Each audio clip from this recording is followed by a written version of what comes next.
సత్తా చాటేందుకు బీజేపీ కసరత్తు మొదలుపెట్టింది. గతంలో జరిగిన పొరపాట్లని, తప్పుల్ని సరిదిద్దుకుని ముందుకు వెళ్లాలని ప్రణాళిక రచిస్తోంది. ప్రత్యర్థి పార్టీలకి బలమైన పోటీ ఇవ్వాలని, అందుకు బలమైన అభ్యర్థిని బరిలోకి దించాలని భావిస్తోంది. పార్టీలో చాలా కాలం నుంచి సేవలందిస్తున్న నాయకులు ఈసారి ఎన్నికల్లో పోటీ చేసే అవకాశం కోసం ఎదురు చూస్తూ ఉండగా బీజేపీ రిలీజ్ చేసిన ఫస్ట్ లిస్టులో ఖమ్మం సెగ్మెంట్ అభ్యర్థిని ప్రకటించలేదు.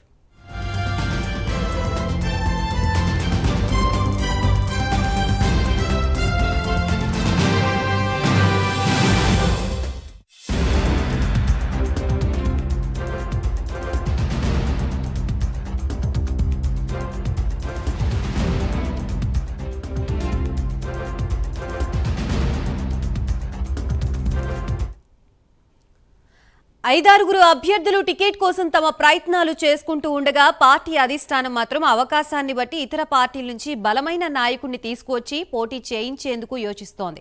ముందుగానే క్యాండిడేట్ ని ప్రకటించకుండా చివరి నిమిషం వరకు వేచి చూసే ధోరణిలో ఉన్నట్లుగా తెలుస్తోంది. ఉమ్మడి జిల్లా పరిధిలో గతేడాది బీఆర్ఎస్ నుంచి బీజేపీలోకి ముఖ్య నేతల వలసలు ఉంటాయని అంచనా వేసిన తర్వాత పరిమాణాల్లో ఆ నేతలు కాంగ్రెస్ లోకి వెళ్లిపోయారు. ఇప్పుడు మళ్లీ ఎన్నికల సమయం కావడంతో కొత్తగా చేరికలు ఉంటాయా లేదా అనేది ఆసక్తికరంగా మారింది. దీన్ని బట్టే బీజేపీ అభ్యర్థి ప్రకటన ఉండే ఛాన్స్ ఉంది.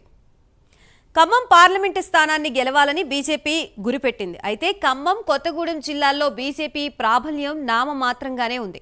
దీంతో ఖమ్మం సిట్టింగ్ ఎంపీ నామాపై బీజేపీ ఆశలు పెట్టుకుంది. ఇప్పటికే నామా నాగేశ్వరరావుని బీఆర్ఎస్ తమ పార్టీ తరపున అభ్యర్థిగా ప్రకటించింది.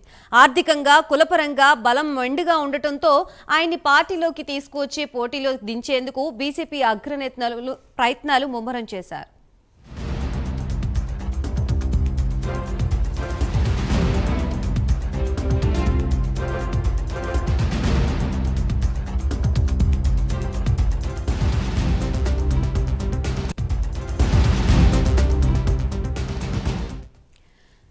ఇటీవల బీజేపీలో చేరిన మాజీ ముఖ్యమంత్రి కుమారుడు, మాజీ ఎమ్మెల్యే జలగం వెంకట్రావుకి ఎంపీ సీటు కన్ఫర్మ్ అని బీజేపీ పెద్దలు చెప్పారు. ఇప్పుడు జలగంకి సీటు ఖరారు విషయం సందిగ్ధంగా మారింది. జలగం సీటు విషయమై బీజేపీ అధిష్టానం ఎటూ తేల్చలేదు. మరోవైపు డాక్టర్ జి వెంకటేశ్వర్లు, తాండ్రా వినోద్ రావు, కొత్తగూడెం పార్టీ జిల్లా అధ్యక్షుడు రంగా కిరణ్లు సైతం టికెట్ ఆశిస్తున్నారు. ఇంకోపక్క రోజు రోజుకి రాజకీయ సమీకరణాలు మారుతున్నాయి. ఒకవేళ నామా నాగేశ్వరరావు బరిలో ఉంటే మాత్రం రాజకీయ సమీకరణాలు పూర్తిగా మారనున్నాయి. మరి ఏం జరుగుతుందో వేచి చూడాల్సిందే. దీనికి సంబంధించి కంప్లీట్ అప్డేట్స్ ఇవ్వడానికి మా ప్రతినిధి రజనీకాంత్ సిద్ధంగా ఉన్నారు. రజనీకాంత్.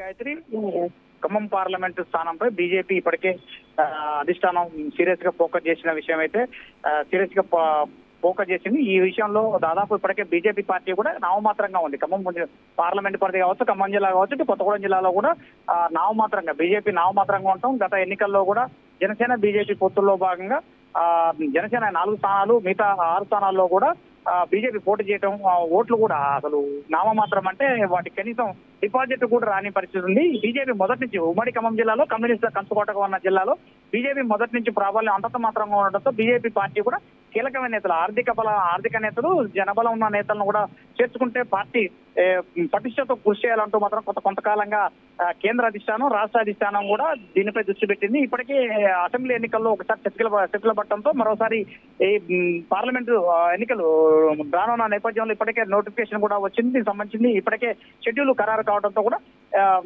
బీజేపీ అధిష్టానం, కేంద్ర అధిష్టానంతో పాటు కేంద్ర మంత్రి కిషన్ రెడ్డితో పాటు మరికొంతమంది నేతలు కీలకంగా ఉన్న అమిత్ షా కావచ్చు, జేపీ నడ్డా కావచ్చు, ఖమ్మం పార్లమెంటు స్థానంపై మాత్రం గురి పెట్టినట్టు తెలుస్తుంది. దీంతో పాటు ఇప్పటికే ఆంధ్రప్రదేశ్ లో కూడా తెలుగుదేశం, జనసేన, బీజేపీ పొత్తుల్లో భాగంగా కూడా టీడీపీ పార్టీ కూడా టీడీపీ పార్టీతో కలిసి ఇక్కడ పొత్తులో వెళ్తుందనే మీమాంస కూడా నెలకొన్న నేపథ్యంలో నెలకొంది. మరోపక్క ఇటీవల కాలంలో నోటిఫికేషన్ ఎన్నికల షెడ్యూల్ రావడానికి ముందు కూడా ఒక వారం రోజుల ముందు ఇక్కడ బీజేపీ పార్టీకి సంబంధించిన బీజేపీ పార్టీలో బీఆర్ఎస్ పార్టీలో కీలకంగా ఉన్న మాజీ ముఖ్యమంత్రి జలగం వెంగళరావు కుమారుడు జలగం వెంకట్రావు కొత్తగూడెం నుంచి ఒకసారి ఎమ్మెల్యే గెలుపొందాడు.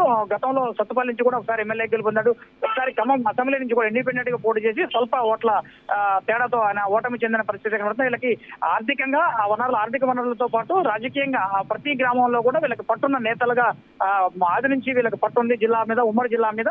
దీని ఖమ్మం పార్లమెంట్ స్థానం విషయంలో ఖమ్మం పార్లమెంట్ లో వీళ్ళకి ఖమ్మం పార్లమెంట్ ప్రత్యేకంగా కొత్తగూడెంతో పాటు ఖమ్మం, సత్తుపల్లి, వైరా, మధిర ఈ స్థానాల్లో కూడా ఈ నియోజకవర్గాల్లో అశ్వరపేట నియోజకవర్గాల్లో కూడా పూర్తిగా జలగం కుటుంబీకులకు భారీ స్థాయిలో గ్రామ స్థాయిలో నుంచి జిల్లా స్థాయి నేతల వరకు కూడా మంచి పరిచయాలు ఉండటం, రాజకీయ పరిచయాలు ఉండటంతో అతను చేర్చుకుంటే పార్టీ బలోపేతం అవుతున్న నేపథ్యంలోనే జలగం వెంకట్రావును ఇటీవల కాలంలో జేపీ నడ్డా సమక్షంలో బీజేపీ పార్టీలో చేరారు. ఆ నేపథ్యంలో నాకు బీజేపీ ఖమ్మం పార్లమెంట్ స్థానం కూడా టికెట్ కూడా కన్ఫర్మ్ చేస్తున్నట్టు కూడా బీజేపీ వర్గాల్లో కూడా టాక్ అనిపించింది. ఈ విషయంలో కూడా జిల్లా రాష్ట్ర అధ్యక్షుడు కేంద్ర మంత్రి కిషన్ రెడ్డి కూడా అతనికి BJP ticket Khammam ticket Jalagam వెంకట్రావుకే కేటాయించాలంటూ మాత్రం ఆయన పట్టుబడుతుండటం కొసమేరపు అయితే మరోపక్క జిల్లానికి సంబంధించిన ఆర్ఎస్ఎస్ బ్యాక్గ్రౌండ్ లో ఉన్న జిల్లా సంబంధించిన బీసీ సంబంధించిన నేతలు డాక్టర్ జి వెంకటేశ్వర్లతో పాటు తాండ్ర వినోదరావు, దాంతో పాటుగా కొత్తగూడెం జిల్లా అధ్యక్షుడు బీజేపీ పార్టీ జిల్లా అధ్యక్షుడు రంగాకిరణ్ కూడా తాను కూడా రేసులో ఉన్నట్టుగా చెప్తున్నా.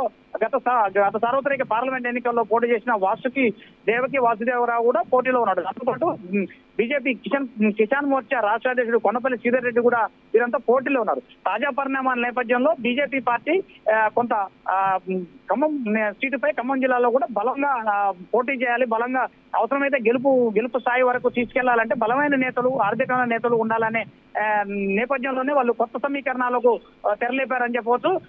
ఇటీవల కాలంలోనే బీఆర్ఎస్ పార్టీ ఎల్పీ లీడర్ గా నామా నాగేశ్వరరావుని ఆల్రెడీ బీఆర్ఎస్ పార్టీ అధిష్టానం అతన్ని ఖమ్మం పార్లమెంట్ స్థానానికి అభ్యర్థిస్తాను కూడా కేసీఆర్ ఆ పార్టీ నేతలు కూడా ఖరారు చేసిన నేపథ్యంలో అతనిపై గురి పెట్టింది. అతనితో మంతనాలు కూడా చేస్తున్నారు. ఇటీవల కాలంలో నామా నాగేశ్వరరావు కుమారుడు వివాహం అనంతరం కూడా 2-3 రోజుల నుంచి కూడా ఢిల్లీలోనే నామా నాగేశ్వరరావు కూడా మఠం వేసి బీజేపీ పార్టీలో నేతలతో కూడా మంతనాలు చేస్తున్నట్టు కూడా ఒక చర్చలు కూడా జరుగుతున్నాయి. ఏ నేపథ్యంలో అతనికి ఆర్థిక బలంతో పాటు అతను సామాజిక వర్గ సమీకరణ సామాజిక వర్గం కూడా ఇక్కడ ఎక్కువగా ఖమ్మం జిల్లాలో ఖమ్మం నియోజకవర్గంతో పాటు పలు నియోజకవర్గాల్లో కూడా ఆ సామాజిక వర్గ నేతలు, బలమైన నేతలు, రాజకీయంగా అడదండంగా ఉన్న నేతలు ఉండటంతో మాత్రం నామా నాగేశ్వరరావును తీసుకొస్తే పార్టీ బలోపేతం అవుతుందన్న నేపథ్యంలోనే నామా నాగేశ్వరరావును కూడా పార్టీలోకి తీసుకురావడానికి విశేషంగా కృషి చేస్తున్నారు. ఏదేమైనప్పటికీ ఖమ్మం బీజేపీపై మాత్రం ఉత్కంఠ నెలకొందని, బీజేపీ సీటుపై అభ్యర్థిత్వంపై పడడానికి ఉత్కంఠ నెలకొందని చెప్పవచ్చు. ఇప్పటి వరకు నామమాత్రంగా బీసీలకు లేదంటే జనరల్ గా గతంలో పోటీ చేసిన వాళ్ళకి ఎవరికైనా టికెట్ ఇవ్వాలా, ఇక్కడ నుంచి పోటీ చేయడానికి కూడా ఆశావాహులు లేని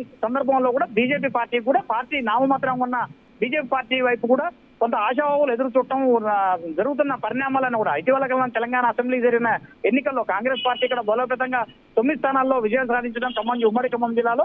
ఆ నేపథ్యంలో బీఆర్ఎస్ పార్టీ కూడా పూర్తిగా పలసపట్టడం, సిట్టింగ్ ఎంపీగా ఖమ్మం సిట్టింగ్ బీఆర్ఎస్ ఎంపీగా కొనసాగుతున్న నామా నాగేశ్వరరావు కూడా బీఆర్ఎస్ పార్టీ నుంచి పోటీ చేయడానికి తను వెనకంజ వేస్తున్న నేపథ్యంలో బీఆర్ఎస్ పార్టీ నుంచి అతన్ని బీజేపీలో చేర్చుకుంటే పార్టీ కొంత బలోపేతం అవుతుందన్న నేపథ్యంలోనే అతన్ని పార్టీలోకి చేర్చుకోవడానికి విశేషంగా కేంద్ర నాయకత్వం రాష్ట్ర నాయకత్వం కూడా కృషి చేస్తుందని ఒక వర్గం టాకు కూడా వినిపిస్తుంది. దాంతో పాటుగా ఈ రాష్ట్రంలోని బీజేపీ పార్టీ సంబంధించిన ఖమ్మం జిల్లా ఇన్ఛార్జి గిరకపాటి వెంకటరావుతో పాటు ఆంధ్ర సంబంధించిన ఇద్దరు రాష్ట్ర సభ్యులు బీజేపీ పార్టీలో ఉన్న కమ్మ సామాజిక వర్గం సంబంధించిన ఇద్దరు నేతలు కూడా అతన్ని నామా నాగేశ్వరరావుకి బీజేపీ పార్టీలోకి తీసుకురావడానికి తీవ్రంగా కృషి చేస్తున్నట్టు కూడా తెలుస్తుంది. Gayatri, right, thank you for the update Rajinikanth.